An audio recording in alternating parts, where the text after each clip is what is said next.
بسم اللہ الرحمن الرحیم۔ یہ ان دنوں کی بات ہے جب حضرت اویس کرنی رضی اللہ تعالیٰ عنہ کی والدہ ماجدہ کی وفات ہو چکی تھی۔ اس کے بعد کئی بار مدینے کا سفر کیا اور در مصطفیٰ صلی اللہ علیہ وسلم پر حاضری دی۔ ایک بار صحابہ کرام نے حضرت اویس کرنی سے سوال کیا کہ آپ نے حضور اکرم صلی اللہ علیہ وسلم کے ظاہری حیات مبارکہ میں زیارت کا شرف حاصل کیوں نہیں کیا؟ آپ نے فرمایا کہ میری والدہ بیمار رہتی تھی اور مجھے اپنے پاس سے کہیں بھی جانے نہیں دیتی تھیں۔ صحابہ کرام نے فرمایا کہ ہم نے تو اپنا مال و متاع، ماں باپ کو بھی حضور اکرم صلی اللہ علیہ وسلم کی محبت اور شوق میں قربان کر دیا، اور آپ فقط اپنی ماں کو بھی نہیں چھوڑ کے آ سکے۔ آپ نے فرمایا کہ آپ حضرات کو تو حضور اکرم صلی اللہ علیہ وسلم کی صحبت اور خدمت میں رہنے کا شرف حاصل رہا ہے، آپ علیہ السلام کا حلیہ مبارک تو بیان فرمائیں۔ صحابہ کرام نے نبی کریم صلی اللہ علیہ وسلم کی ظاہری صورت اور دیگر اعضاء مبارک کی بعض نشانیاں اور کچھ معجزات فرمائے۔ حضرت اویس کرنی نے فرمایا کہ میری مراد آپ علیہ السلام کی ظاہری شکل و صورت سے نہیں بلکہ باطنی شکل و صورت سے ہے، وہ بیان فرمائیے۔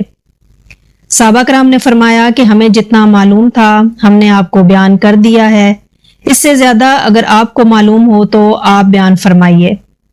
اس پر حضرت اویس کرنی نے عشق مصطفیٰ صلی اللہ علیہ وسلم سے سرشار ہو کر نبی علیہ السلام کے جمال و کمال، عادات و خصائل اور حلیہ مبارک کا اس طرح بیان فرمایا کہ صحابہ کرام پر بے خودی اور جذب کی کیفیت طاری ہو رہی۔ پھر جب حالت سنبھلی تو صحابہ کرام کو حضرت اویس کرنی پر بہت رشک آیا اور محبت کے جذبات سے مغلوب ہو کر آپ کے ہاتھوں کے بوسے لیے۔ اس سے معلوم ہوا کہ آپ کو سرور کائنات صلی اللہ علیہ وسلم سے کس قدر عشق تھا اور کتنا قرب باطنی حاصل تھا۔ حضرت اویس کرنی رحمۃ اللہ علیہ عشق مصطفیٰ صلی اللہ علیہ وسلم میں اس قدر گم رہتے تھے کہ لوگ آپ کو دیوانہ سمجھتے تھے۔ عشق مصطفیٰ صلی اللہ علیہ وسلم کا وہ متحر جذبہ جو اویس کرنی کے قلب اطہر میں موجزن تھا، تاریخ انسانی میں اس کی مثال نہیں ملتی۔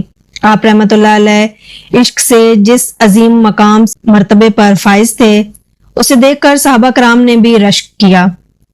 نبی علیہ السلام کے باطنی فیض سے حضرت اویس کرنی کا سینہ منور تھا۔ یہ پروردگار عالم کا حضرت اویس کرنی پر خصوصی فضل و کرم تھا جو اس نے اپنے پیارے محبوب صلی اللہ علیہ وسلم کی محبت اور عشق کی دولت سے آپ کے قلب کو مالا مال کر دیا تھا۔ اس باطنی فیض کے نور سے حضرت اویس کرنی نے حقیقت محمدیہ کی معرفت حاصل کی، اور سر الہی جسے ہر کوئی نہیں پا سکتا، اسے حضرت اویس کرنی نے مدینہ طیبہ سے دور یمن کے ایک گاؤں میں بیٹھ کر پا لیا۔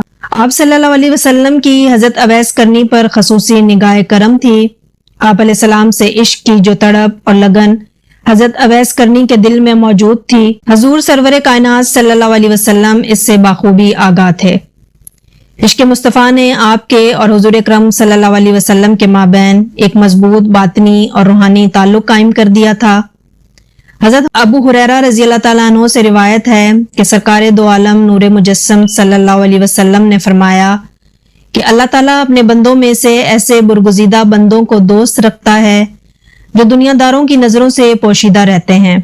ان کے چہروں کے رنگ سیاہ، پیٹ کے ساتھ لگے ہوئے، کمریں پتلی ہوتی ہیں اور ایسے لاپرواہ ہوتے ہیں کہ اگر بادشاہ بھی ملے تو ان سے ملاقات کی اجازت طلب کرے تو وہ اجازت نہ دیں، اگر مالدار عورت نکاح کرنا چاہے تو وہ نکاح نہ کریں، اگر گم ہو جائیں تو کوئی ان کی جستجو نہ کرے، اور اگر مر جائیں تو ان کے جنازے پر کوئی لوگ شریک نہ ہوں، اگر ظاہر ہوں تو ان کو دیکھ کر کوئی خوش نہ ہو، اور اگر بیمار ہوں تو کوئی مزاج پرسی نہ کرے۔ صحابہ کرام رضی اللہ تعالیٰ عنہ نے دریافت کیا کہ یا رسول اللہ فرمائیے وہ کون ہے؟ آپ علیہ السلام نے فرمایا کہ وہ اویس کرنی ہے۔ صحابہ کرام نے عرض کیا کہ یہ اویس کرنی کون ہے؟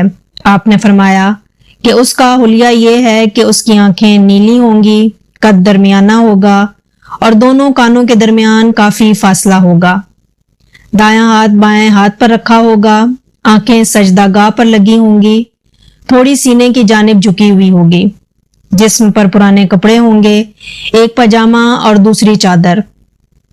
دنیا میں کوئی بھی اسے نہیں جانتا، لیکن آسمانوں میں بڑی شہرت ہے۔ اگر وہ کسی بات پر قسم کھائے تو اللہ تعالیٰ اس کی قسم کو سچ کر دے۔